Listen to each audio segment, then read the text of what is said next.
We do have a quorum of 7, so we'll begin our meeting. First thing, we'd like to recognize some new members that have joined the committee, and I know Sebastian is on the call, so welcome Sebastian from the Moorhead City Council. And then I believe joining us, and I don't know if they're on the call, but Scott Ebsen will be from M-State and Gene Holler will be from MSUM, but I don't believe either of those two are on the call. I don't see their names. But welcome Sebastian. Welcome to the Transit and Coordinating Board.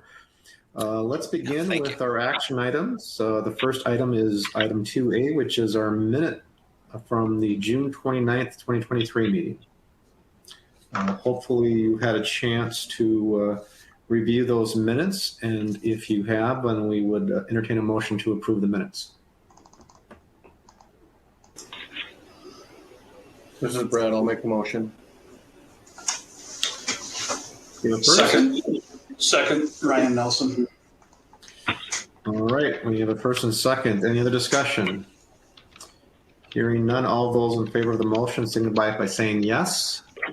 Yes. Yes. Yes. Opposed? All right, motion is carried.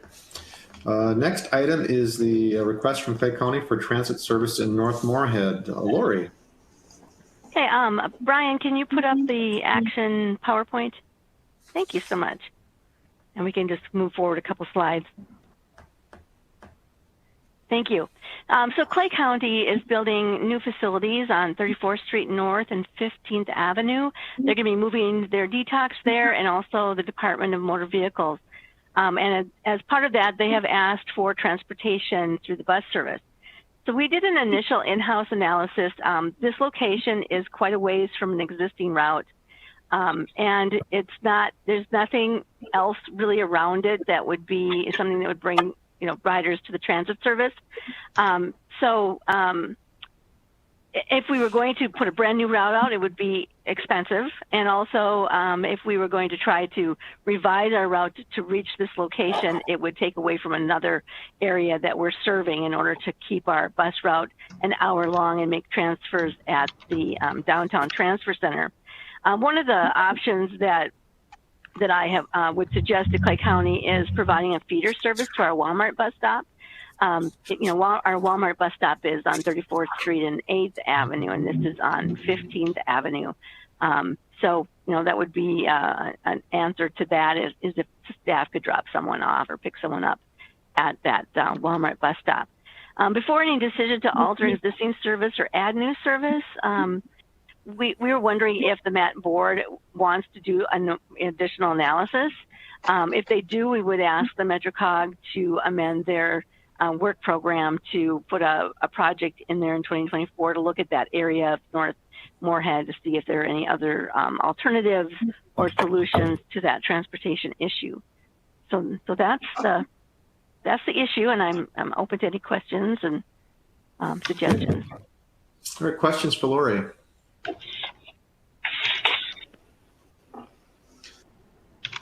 Ryan Nelson here, Lori.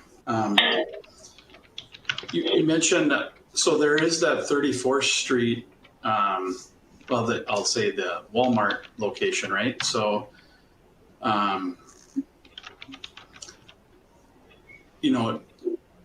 obviously there's a lot of logistics to it, right? And you know the logistics better than I do on that. But, adding onto that, going just up 34th Street, up to 15th Avenue, up there, doesn't seem from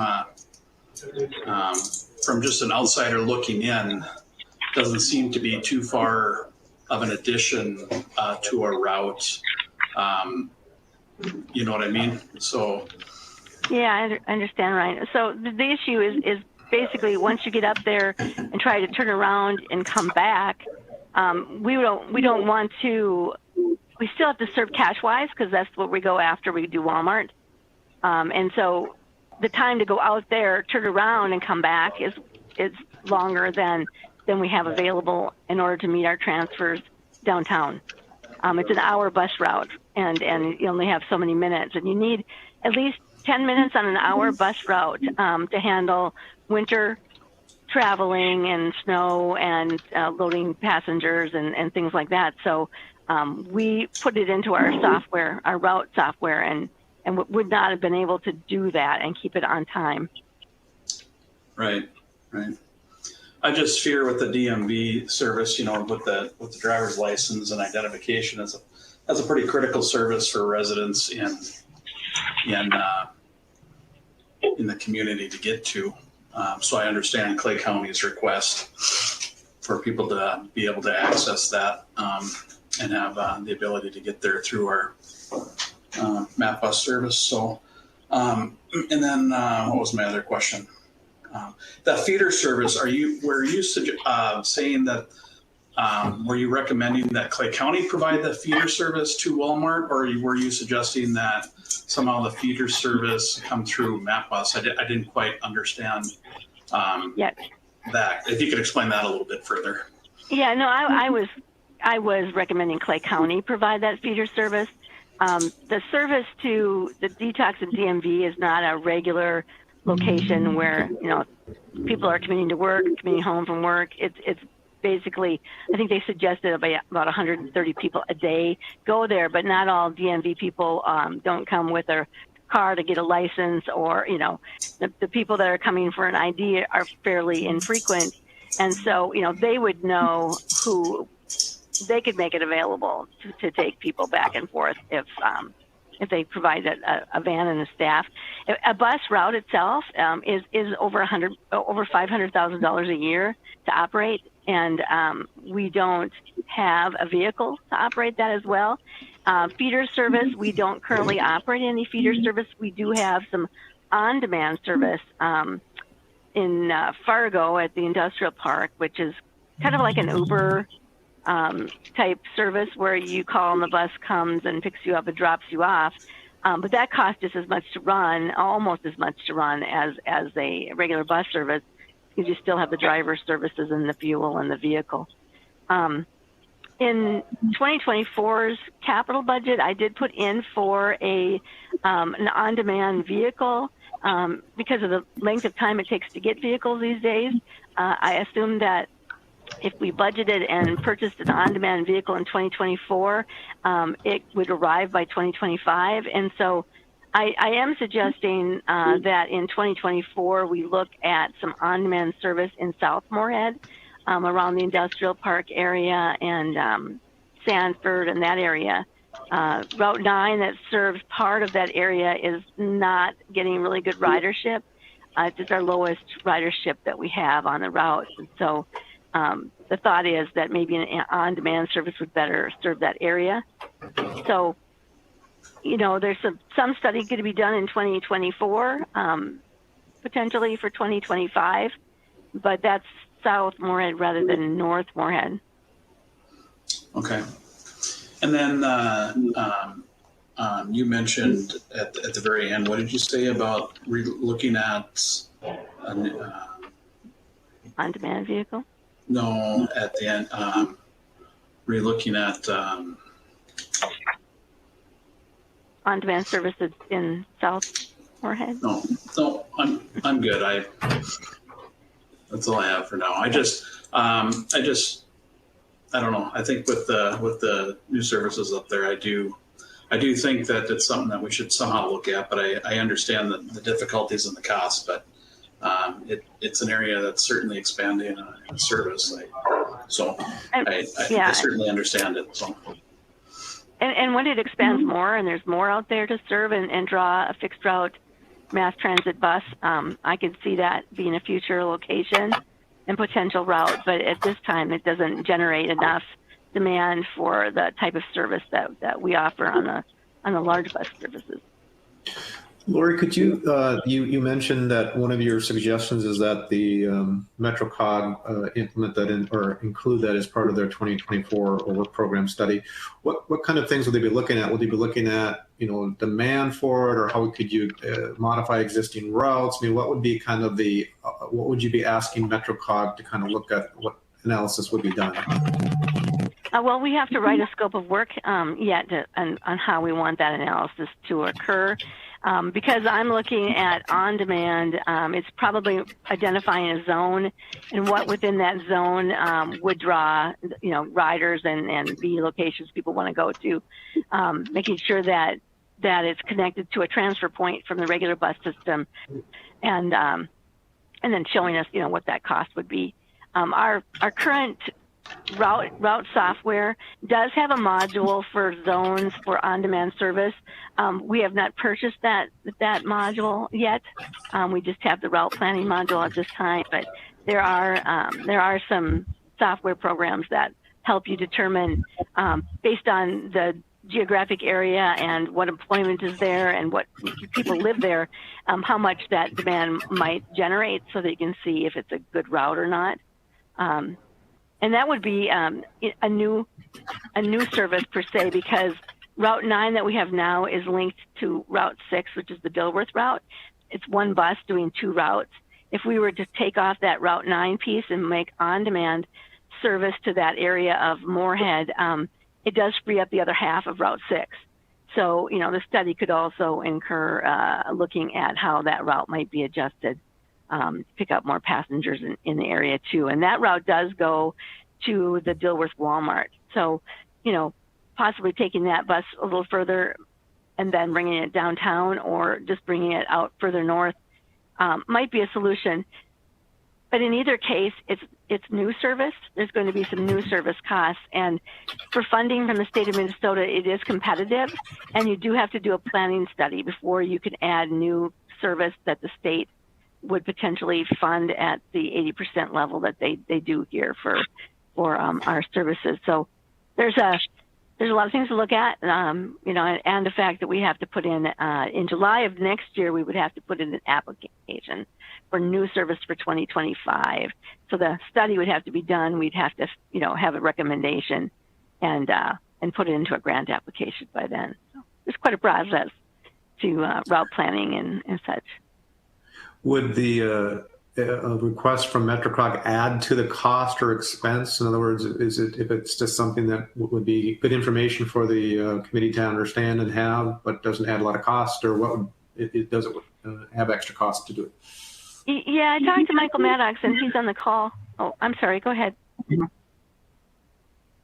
Somebody was going to talk. Oh, okay. So I had talked to Michael Maddox. He's here on the call. We do have a work program, and there are some transit hours. This would be a fairly small study analysis, I believe, but I can ask Michael to answer that question. Yeah, we would incorporate it into our internal work program. Like Lori mentioned, we have hours allocated to doing some transit work. And so we would have one of our staff here look at the routes and utilize that remix routing software, and try to, just look outside the box and see if we can jumble something up to make things work. I think in our conversations, it is, there is pretty tight service out there. There's not a lot of leeway to fit things in, but maybe we can think outside the box and try to service that area. But so we would just look at where our resources allocated right now, and see if that something can be jumbled up to try to get up there. But it's also really open to the wind and snow and such, and there's not really good pathways and things. We've dealt with this before too on the Fargo side, with service agencies moving off of transit routes, and it becomes very difficult to service them. There was a number of years ago, I believe, Lutheran Social Services moved their headquarters, and it took a while to try to figure out how to provide. And I don't think they even got the same kind of service that they did in the past. Yeah, the Detox Center currently has 15 minutes service, and the DMV has 30-minute service where they're currently located. So it's unfortunate that, the location is so far away from the rest of the route. Right. And with the new locations, I don't know that, I think there would be a higher demand on the DMV side than the Detox side, but So like the hours would be more of the 8 to 5 or 8 to 4:30. I don't know that it would need to go until, the 10 or 11 p.m. hour, obviously. So I don't know if that would factor into the study as well. But I mean, that's probably something might go at if we decide to do that work, that's something to look at too. Yeah, we would factor that into the demand side of how many trips that is going to be produced per hour. Yeah.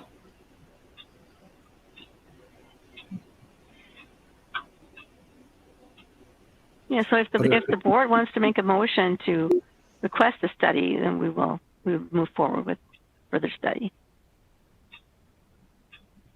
I'll make a motion to request MetroCog to proceed with the study as Lori Van Beek suggested there. Okay, we have a first. Is there a second? Second. Okay, we have a second. Any other discussion? Hearing none, all those in favor of the motion signify by saying yes. Yes. Yes. Opposed? Okay, motion is carried. Thank you, Lori. We'll move on to agenda item 3, or informational items. First up is 3A, the annual update to the safety plan. Jordan. Yes, good morning. So this is our annual update to our safety plan. Our safety plan was developed in 2020, and we update it annually. Really no major changes in this plan. We're updating our safety targets from year to year, which is required every year. So this safety plan was approved by our safety committee at our August 30th meeting. Some minor changes, or just, like I said, updates to the targets. You'll see as we're reviewing the targets that our targets did increase. The main reason for that is because our targets are based off a 5-year rolling average from year to year. And in 2017, we had 1 event, but last year we had 3. So that takes the 1 event out of the rolling average, which increases our averages. So we actually went down from 2021 to 2022, but our target's going to go up because of that. And on the Morehead side, we did have 1 additional safety event and 1 injury, which was our Christmas Eve accident, railroad tracks, over on 20th. So next slide there.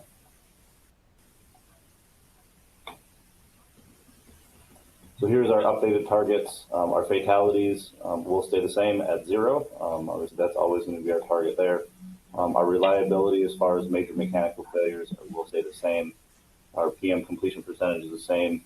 And like I said, the safety event rate, injury events and injury event rates did increase over 2021, or over 2022 to 2023. That's all I got. Any questions on the safety plan?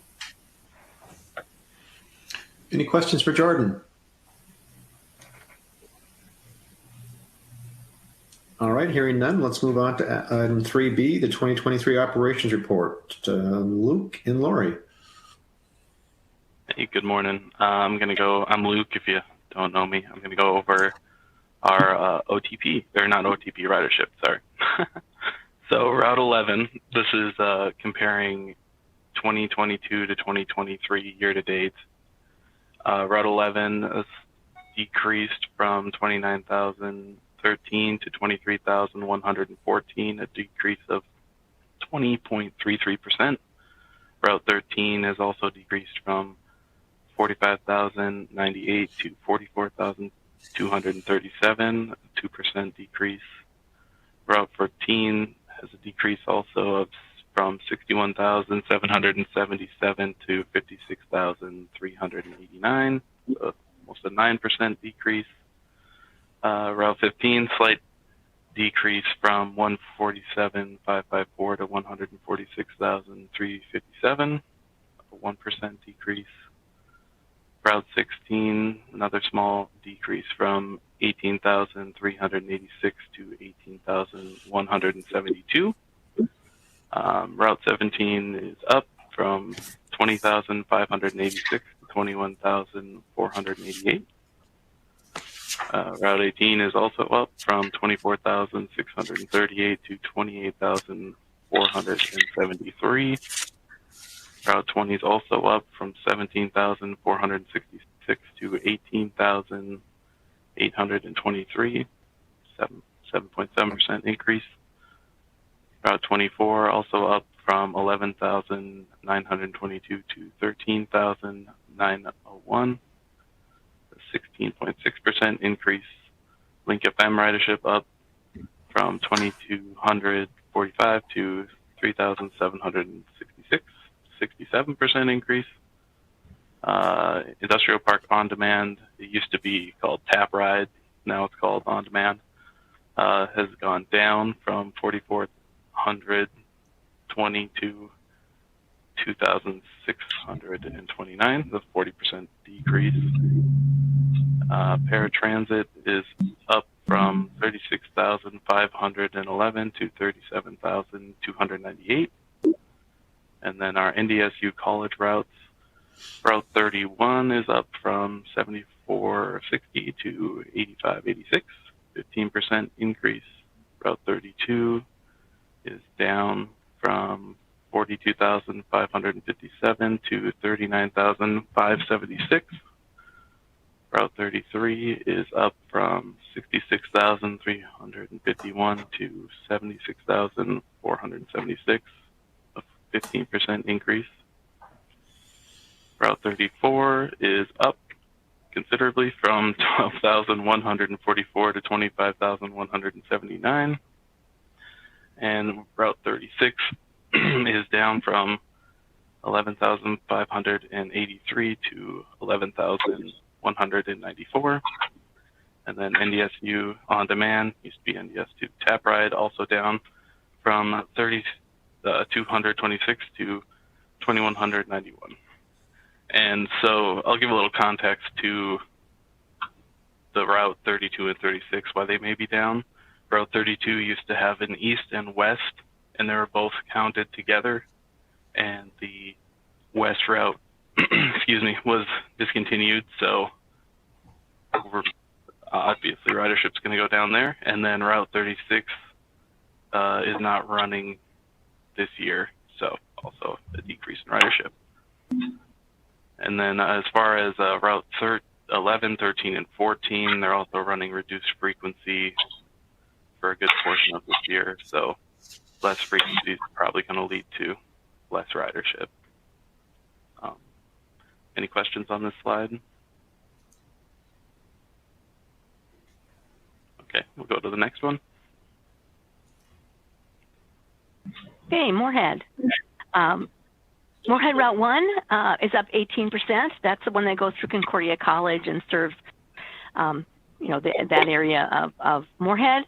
Route 2 is the route that goes through MSUM, and that was pretty much the same.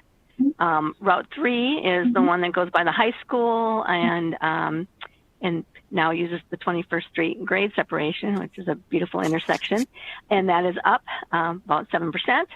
Route 4 is the service on the north side of Moorhead that does Churches United, the Family Service Center, and Walmart, and Cashwise and Target, and that one's up 7%.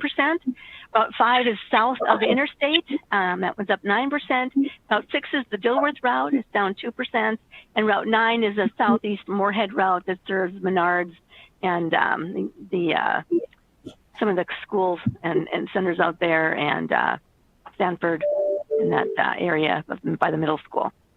So ridership is doing pretty good.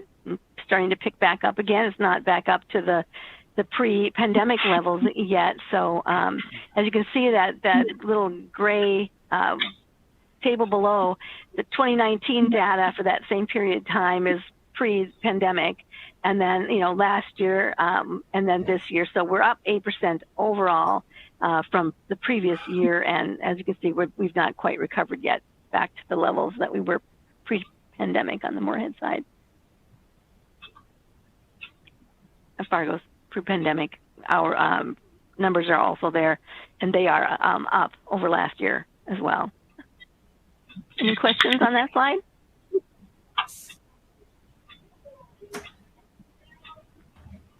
Okay. Next slide.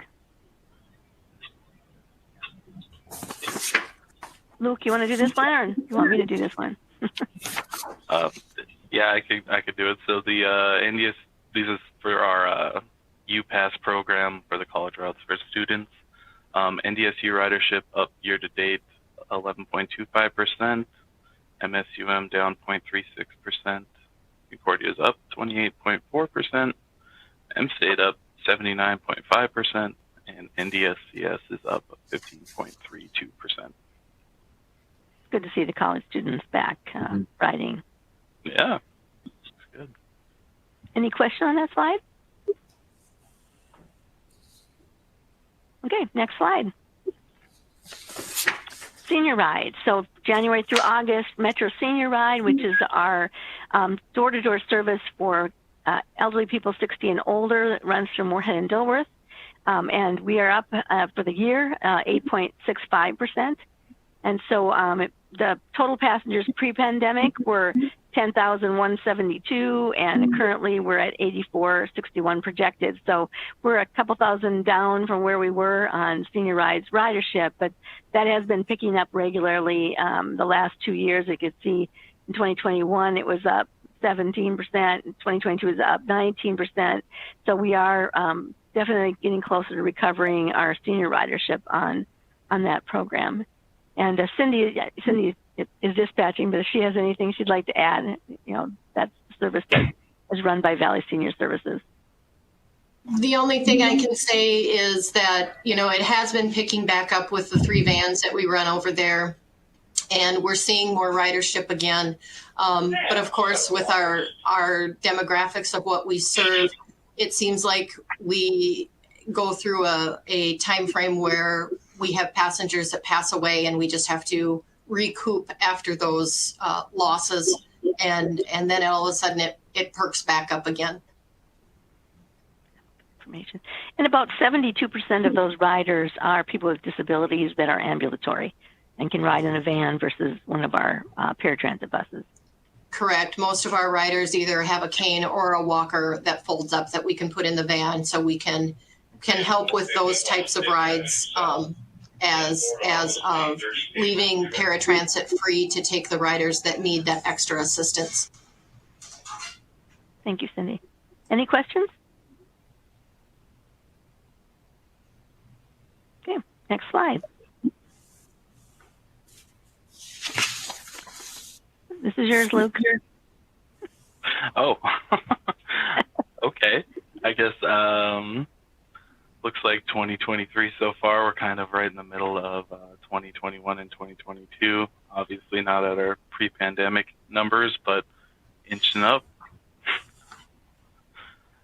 Any questions on this slide? Luke and Lori, just your thoughts on, the reasons, obviously the pandemic, things changed. What are you hearing as far as maybe why ridership isn't quite back up there yet? It's trending up. But what would be some of the reasons? Is it a little bit of the chicken and egg that there's just not as many things open as late, or is it still staffing shortages, driver shortages? Kind of what would you say is maybe a couple of the top 2 or 3 things that you believe ridership is maybe not where it was pre-pandemic?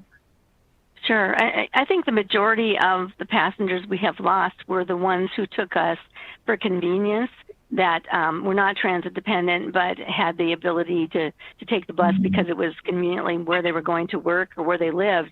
And a lot of those individuals have gone back to their cars during the pandemic or are working remotely.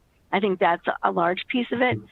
When I go out and ride the buses or watch the buses on video, I notice that our ridership demographics are also changing, and you see a lot of more men riding the bus system than women, and that might be a perception of safety on the buses after COVID and the way things are now, a little bit different. So that would be the most of it. I think is just people have learned a different pattern.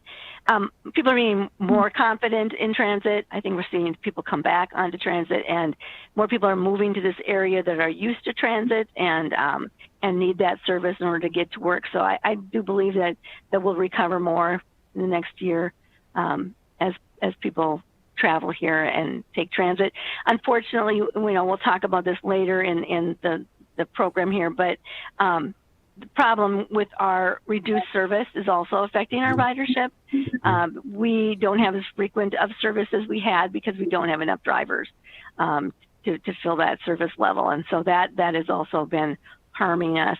The night transportation, we're approved to go till 11:15 at night, but we are currently only going to 10:15 because of driver shortages. And we'll talk again about wanting to potentially even move that to 9:15. But we're not seeing a lot of things open at that time of night, and so I don't think that those hours are as well utilized as they used to be either. Like you said, there are things that are not open past 9 o'clock at night. So. Okay. Thank you, Laura. And Julie might have some other things to add to that. Yeah, the only thing I can think of is when looking at all the stuff that's going on nationwide with other transit agencies, they're experiencing the exact same scenario, trying to get back to some of the pre-pandemic levels and decide what it is that is impacting them, just as we're seeing. And a big part of what they're experiencing as well is just a shift in mentality, like Lori was saying. And when you've seen some of the cutbacks that the agencies have had to do, people do adjust to either they find an alternative or they're going to start coming back with the existing services there and hope, just like we hope, we can get back up to pre-pandemic levels. But the driver shortage has been, I think, one of the most significant things. It's a countrywide problem, and everyone is trying to be very creative in addressing it. Nobody's got the magic bullet figured out yet, but we're trying very hard to figure it out. So I think that's what we're seeing a lot of happening. Agree. Okay, any other questions on the operations report? All right, we'll move on to item 3C, the Route 18 proposed changes. Luke. So we had a city commission meeting this week, and these changes were approved, but I'll go over them. The proposed changes would remove a portion of the loop of Route 18 that currently travels past the Cheyenne High School, businesses along 45th Avenue South, and through a portion of the Osgood neighborhood. The route will travel its current path, go west on 40th Avenue South, south on 47th Street South, and then east on 44th Avenue South, where it returned to its current route. That'll make more sense when we look at the maps on the next slide.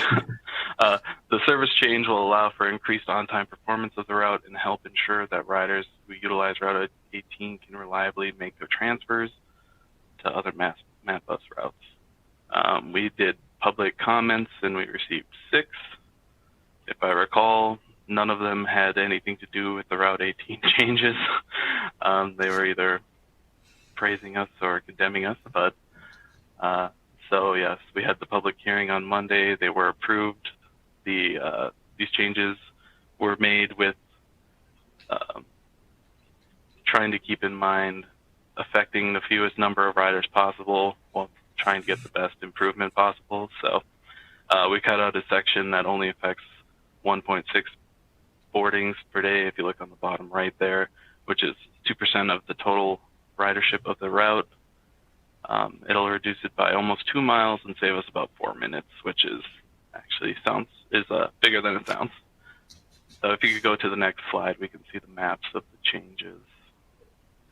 So on the left is the current route, and it's very hard to see, but in the bottom left corner, if you compare it to the proposed changes, you'll notice everything west of 47th Street is going to be removed. And that entire section only had 1.5 riders per day, so it's kind of why we cut it. Does anyone have any questions about those changes? Okay, thanks.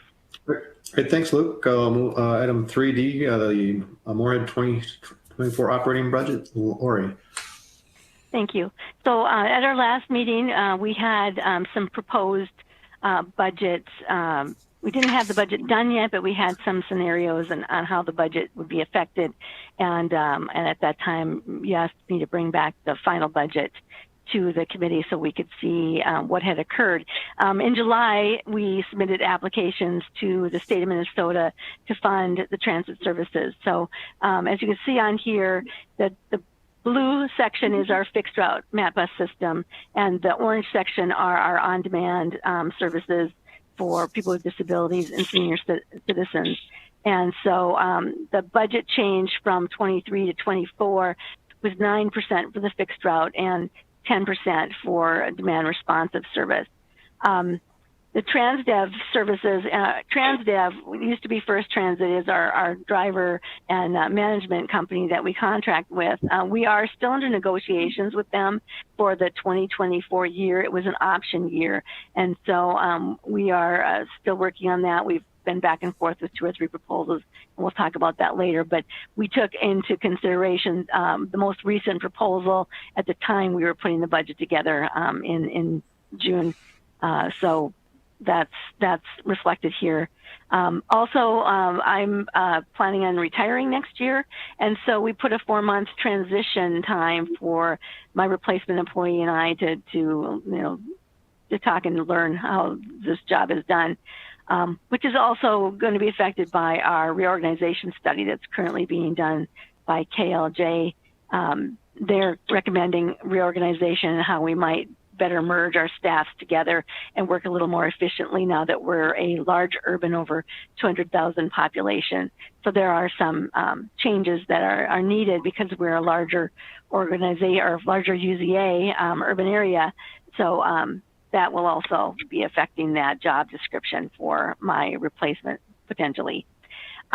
So, in the budget, we did put for full service. We're hoping to have our driver shortage solved and to get full service in there. And we wanted to make sure that MnDOT and the state knew that we wanted to put those full services back on the street. We have not, all of the changes that we have made to service levels have been temporary suspensions. We have not gone to public hearing and officially changed any of our service hours. So that's reflected in this budget as well. And then the bottom there just shows how the system is funded in Moorhead. State of Minnesota is the larger of our funding sources, and we have some federal money as well. Moorhead still has CARES Act money that we are using as our local share match, so there is no property tax funds currently being used to operate transit. We expect that'll last another couple of years potentially, depending on whether we add new service or not in 2025. Of course, that will spend the money faster, but at this point, this is where we're at. We recover 8% of our costs from the fare box and UPass program, and then we have some advertising and other local, concessions and things like that help fund the system. So are there any questions on the budget? Questions for Lori? All right, thank you, Lori. We'll move on to item 3E, the update on the temporary service suspension and staffing shortages. So Lori and Julie. Thank you, Mr. Chair. Oh, thank you, Julie. Nope, you go right ahead, Julie. Okay. Currently, like Lori mentioned earlier, we have pulled back from 11:15 at night to 10:15 at night. So that's temporary service change that we have in place currently. And then there are impacts to Route 2, 13, and 15, which are listed there just very briefly, just so there's not a lot of confusion on it, hopefully. Route 2 is not operating the 15-minute service.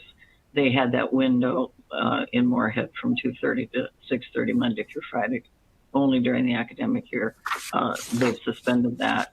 Route 13 and 15 are both Fargo routes. Route 13 has been reduced to hourly service. That serves from downtown, goes north up by campus, and then up to the U32 apartments on 32nd Avenue North in Fargo.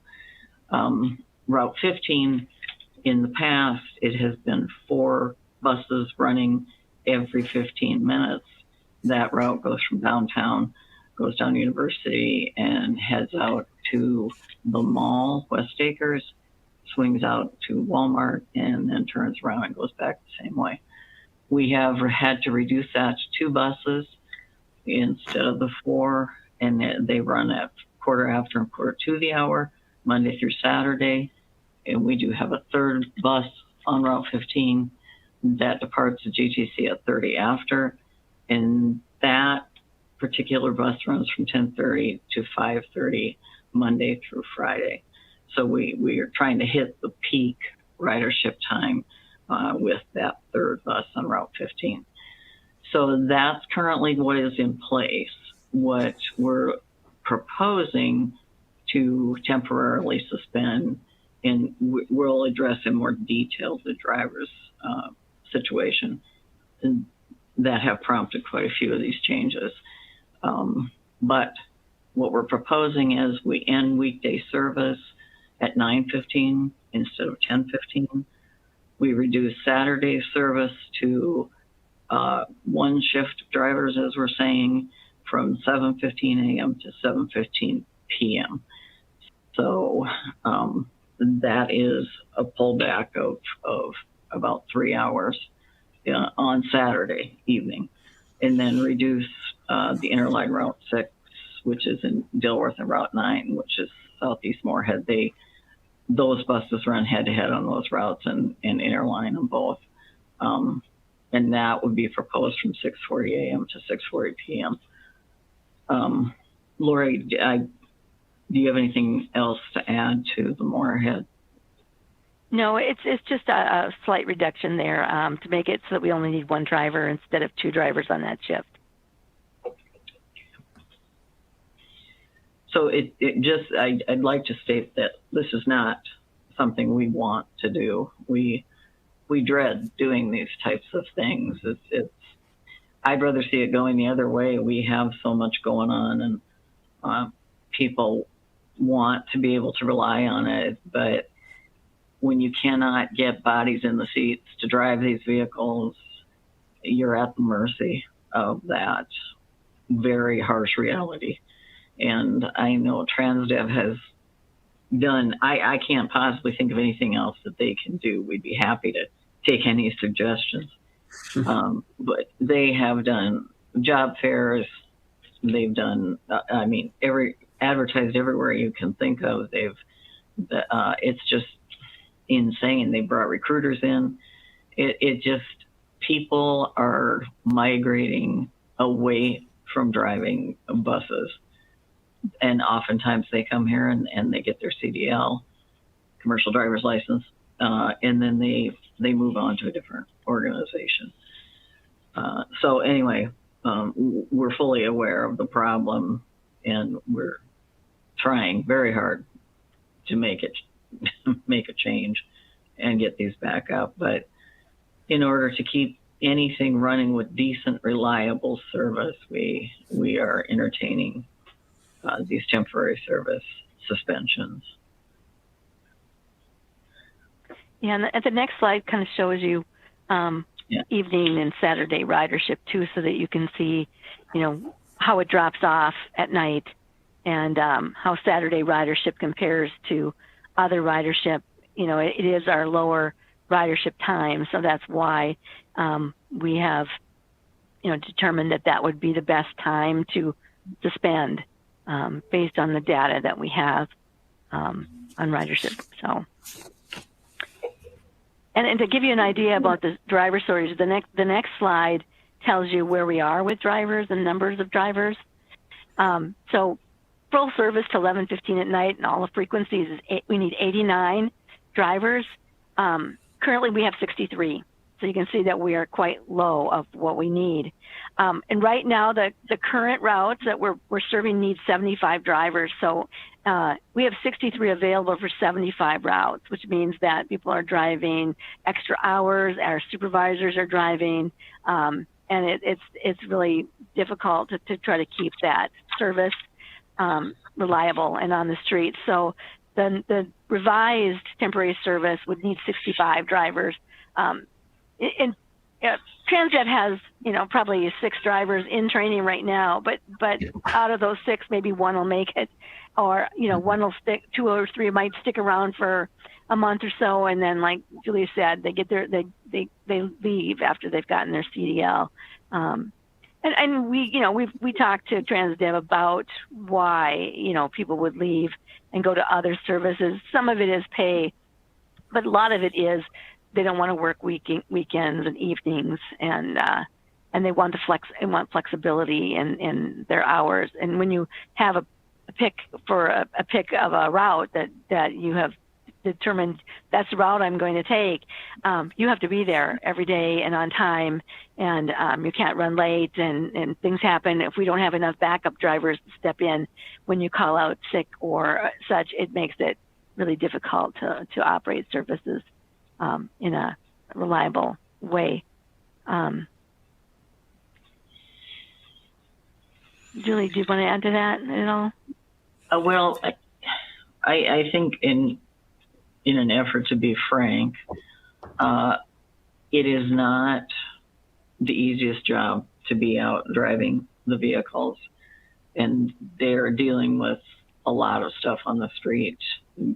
You're talking traffic, weather, anything along those lines, but you're also talking some challenging people that can ride the bus and take the driver's attention away from being safe and paying attention to what we need them to pay attention to.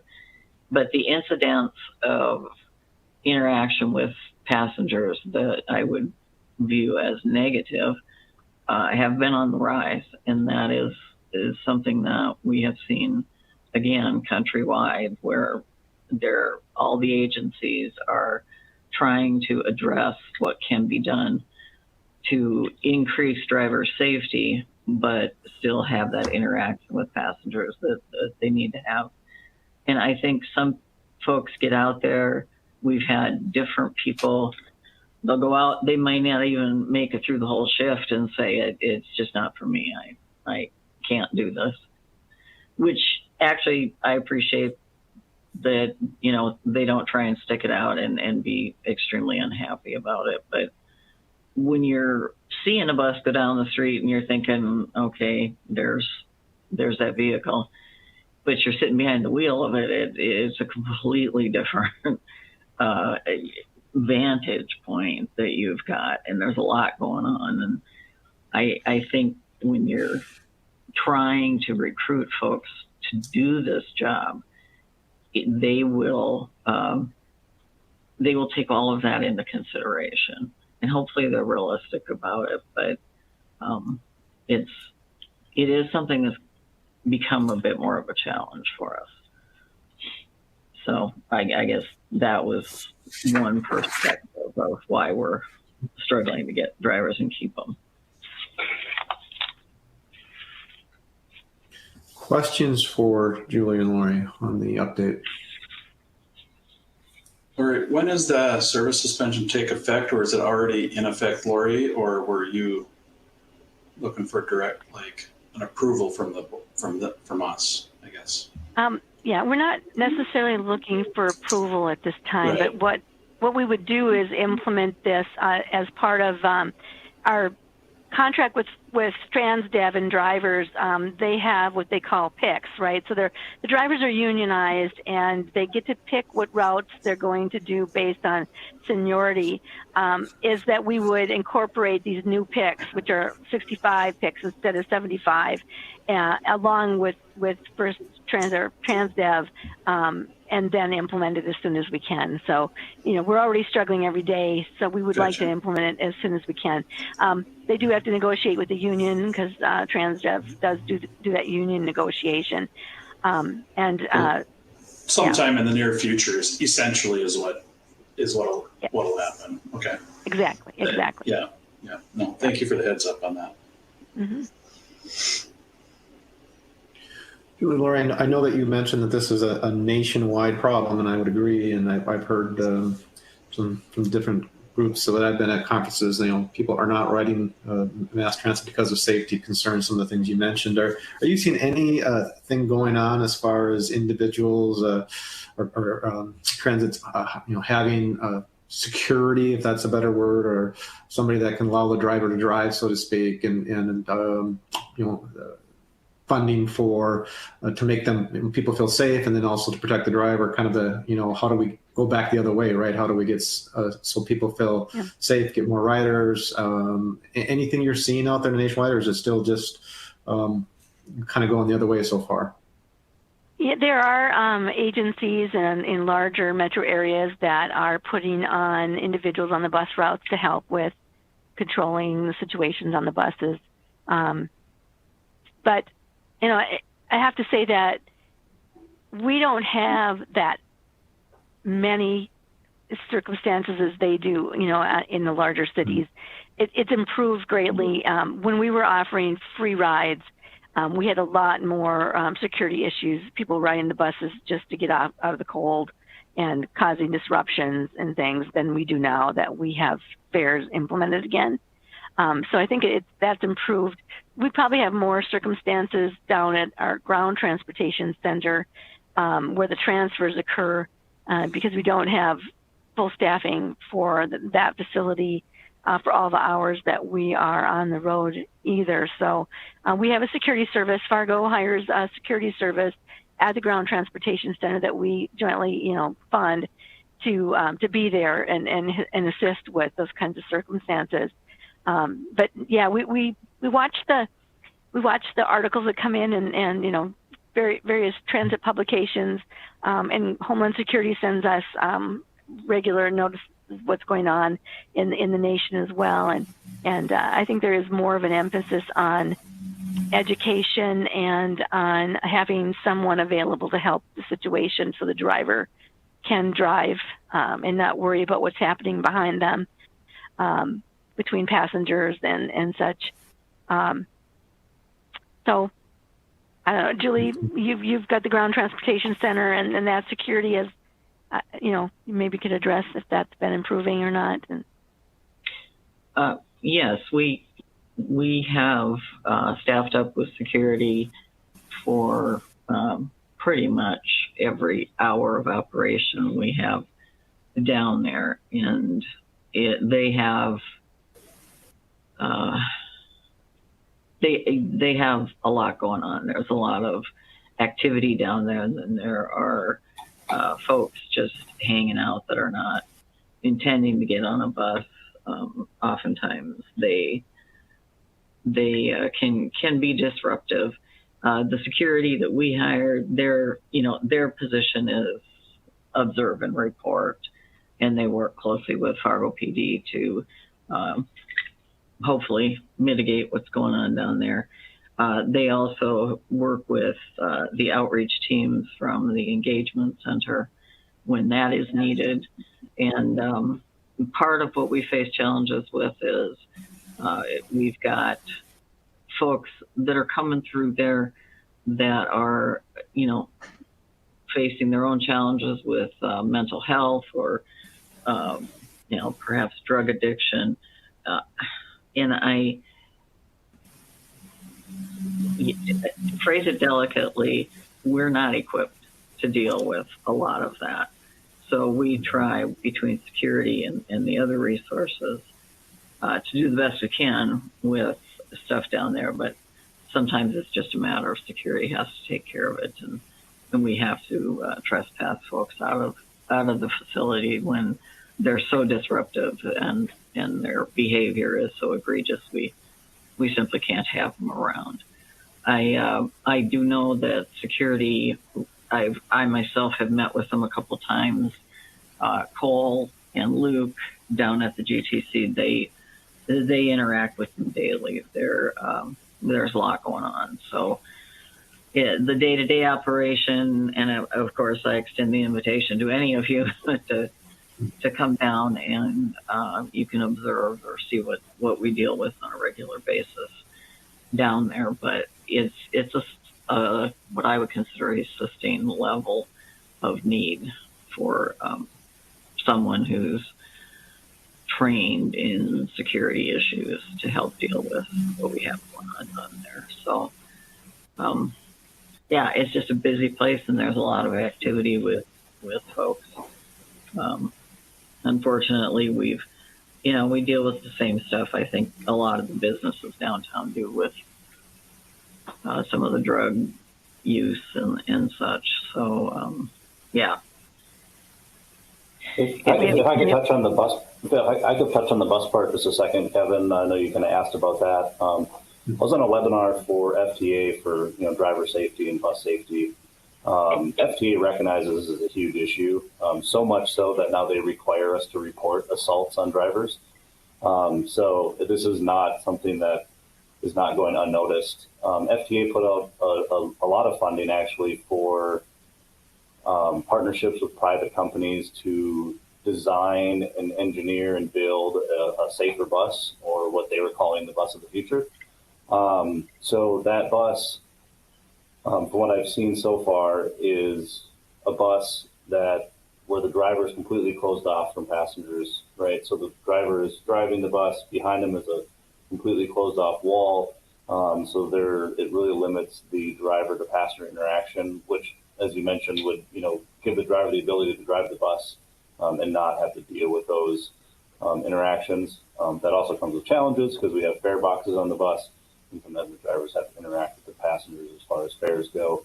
But I would say, to your point, yeah, there is a lot of funding out there to try to come up with solutions to these problems as they relate to drivers and driver assaults on the buses and keeping drivers safe. We have de-escalation training for drivers as well, so that the drivers can learn how to handle situation and de-escalate it so it doesn't continue to be a problem.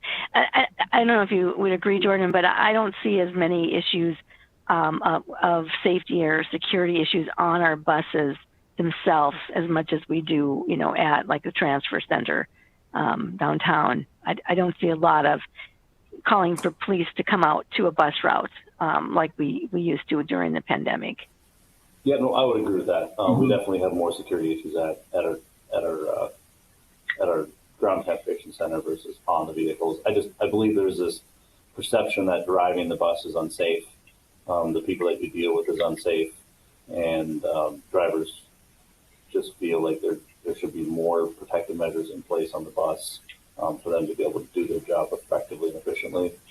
So I think that's why the focus is on FTA. And to be honest, there are areas of the country that deal with it a lot worse than we do, right? Than on the buses. So they're looking at it globally, right? We're looking at it just in our region. So. Yep. Any other questions? I guess being new to the board, how has services such as Uber, Lyft, and Uber Black and all that affected the ridership and whatnot and drivers?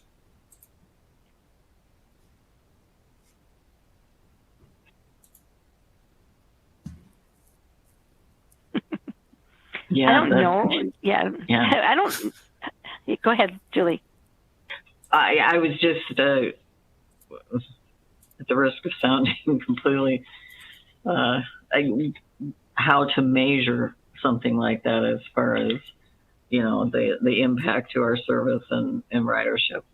That's a little bit challenging, but I think realistically, people that are going to take transit, they're probably not taking them for a lot of the similar trips that you would take a transit bus for.